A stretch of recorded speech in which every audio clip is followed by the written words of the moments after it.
Yeah, because in the Quran, you've got lots of accounts of different things, and without background, you don't know who they are. Now, the early compilers of this will have known what they're talking about, but subsequent generations lost sense of what these mean. In fact, we've got a bit of this in the Bible. You get this in the Old Testament, some things which, what was that about? But it's lost in time. But of course, we don't say that our books are the final words. We got the church, right? In golden tablets. So that means that Tulkul name was written about. April in golden tablets in heaven and then revealed.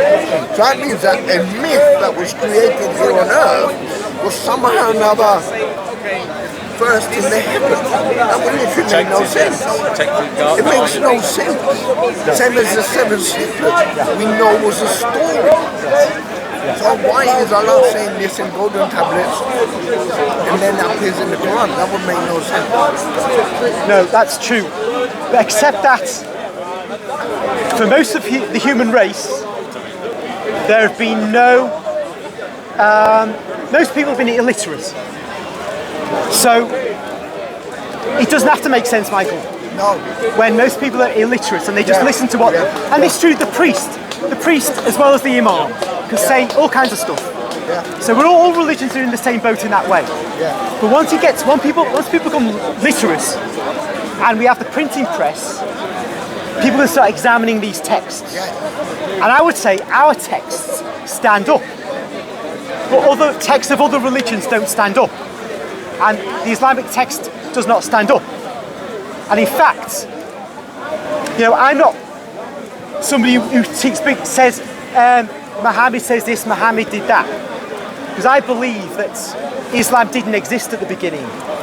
That is, I believe that what you have in Arabia and Syria, a monotheistic, heretical Christian sect, or a group of them.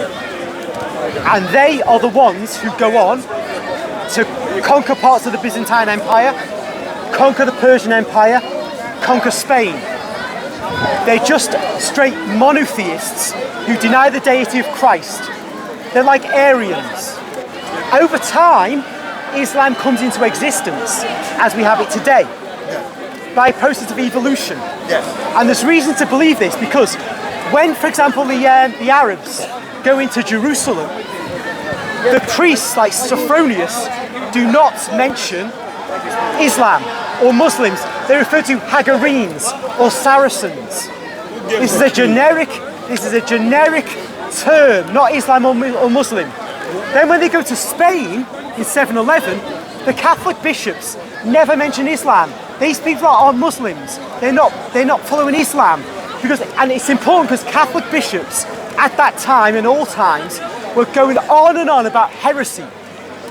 Things which deviated from the Catholic faith. They pinpointed all the time. So if a new religion was coming into the world, they'd be on it all the time, going on about it in meetings and discussions, but they never talk about Islam, never talk about Muslims, but they talk about, in moments, they talk about Saracens, they talk about Hagarenes, that is the descendants of Hagar, and others like that. But and if you, for evidence of this, in Islam, you don't have any images. We have our statues. The Muslims say it's idolatry. Fair enough, right? Fair enough. And Muhammad's the prophet of Islam. The prophet, the final prophet. Right. So, we have 4 rightly guided caliphs. We have, after Muhammad dies, we have Abu Bakr, we have Umar, we have Uthman, we have Ali. Ali dies in battle against Muawiyah. He died in the mosque. Muawiyah is the 5th leader then, called the Commander of the Faithful. So we had Muhammad with a clear Quran laid out. Everybody knows what Islam is, and the 4 rightly guided caliphs all believe in Islam. No images, no idols. Jesus is just a prophet, and so on. And the cross is a wicked thing. In fact, Jesus is going to come back and break the cross and kill a pig, according to Muslims and Islam, right? Jesus did not die on the cross, according to Islam. So Muawiyah is regarded by Sunni Muslims as a true caliph. Not a rightly guided caliph, but a true caliph. Who? Muawiyah, by Sunni Muslims. Muawiyah, you mean? Oh, He wasn't Khalif, he was king. he was commander of the faithful, so he Yes, was the head, yes, right? yes. So, but Muawiyah minted coins which had a cross on them Yes. next to his own image. This is supposed to be a Muslim, the commander of the faithful. He also produced, a dam that was produced by his order had a cross before the inscription. Muawiyah was basically not doing what Muslims are expected to do. Having a coin with Christ, an image of Christ on it with a flaming sword, and his own image on the back of that, and a cross next to his own image, shows that Muawiyah was not a Muslim. Muawiyah was basically an heretical Christian. Muawiyah went around the holy places in Jerusalem. Muawiyah built the Dome of the Rock without a kibla, without a direction of prayer. It wasn't a mosque. This is a church, an old style church.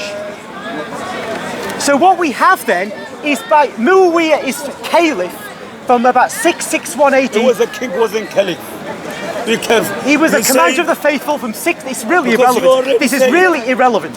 From 661 to 681, Muawiyah is the head of the Muslims. And he is rejecting the idea that images are unacceptable. He's affirming the cross and he's affirming Jesus Christ. He's basically a Christian heretic by our standards as Catholics. Is it possible to allow others? Therefore, well, hold on, this is my Yeah. patch, you know, Yeah, well, in no due problem. course. There's Now a then, time and obviously there is a time, you're right. Yeah. No, but I'm on a talk right now. Yeah. Now then, if I'm right, and I'm clearly right from the archaeology, because the archaeology doesn't lie, traditions written by Muslims 200 years after the events can lie, especially when they're purely oral for 2 centuries, but the coins don't lie, the archaeology does not lie. Furthermore, the great Mecca is the focus for Muslims. The direction of prayer of all mosques in the world is to Mecca, right? Firstly, Well, it is. Firstly was what? Previously, Previously what? however, you found the earliest mosques, all the mosques until about 702 AD were directed to Petra. Was it too? From 750 AD, they're all towards Mecca. Between about 702 AD and 750 AD, they're in a place right in between. Why is this? Muhammad, in his own lifetime, changed the direction of prayer from Jerusalem to Mecca. So when Muhammad died, all mosques should have a kibla directed towards Mecca. But as I've said, from the death of Muhammad until the beginning of the 8th century, all the mosques are facing Petra, Syria.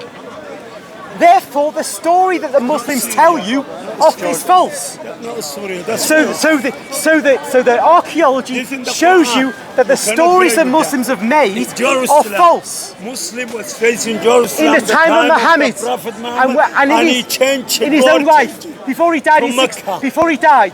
No, Yeah, forget he about the changed death it. anyway. He was alive. He died. He in- was strong. Yeah, he and died. he In, was, my friend, he died in 632 AD. he was 63 years Yeah, old. in 632 Before AD. that, they changed Yes. the direction from So Jerusalem tell me to then. Mecca. Yeah, I know. So tell me then. Yeah. Why? Well, the qiblas Yeah. of all the mosques Yeah. built after Muhammad died until 702 AD. Yeah. Aimed towards Petra, Which not mosque? Mecca. Which mosque? All mosques in Which the world. mosque? Which mosque? All mosques. Which mosque?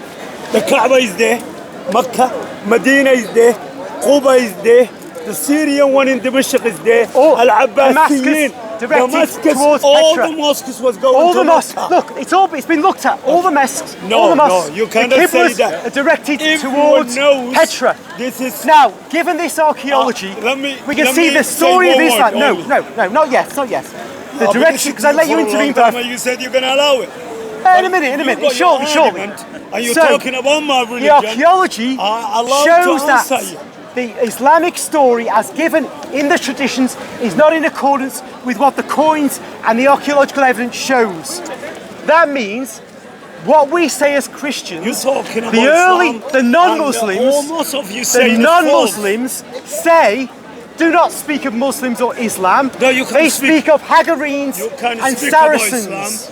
If you find something, so if there were really Muslims, right, you can talk they'd be speaking of Muslims. So what we have to say is this, that the early history of Islam is not as Muslims say. You've got right to talk about what's wrong. If that's so, Islam is a false religion.